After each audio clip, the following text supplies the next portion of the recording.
basically what we're doing is we're just slowly pulling them in, kind of drop the line down, getting it on them and pull it back up. We don't want to horse them in too much right now because if you do that, they kind of spit the hook out. But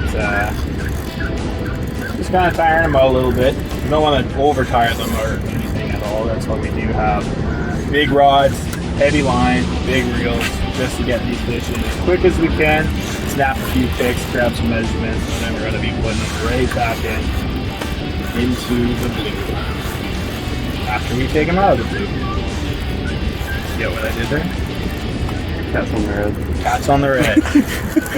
Indoors. Probably put this bimini top up because it was a sunny day. It came in very useful.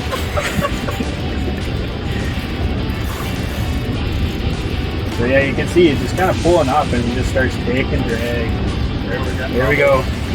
We kind of zoom in here. You're gonna see him.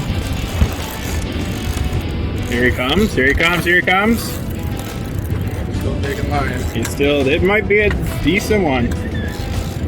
34 inches is a master angler for Manitoba, and the Red River has tons of them. There we saw the. Oh, that might be her. Nice walleye. It's a very nice walleye, but that might be, my friends, a beautiful catfish caught right here on a shrimp.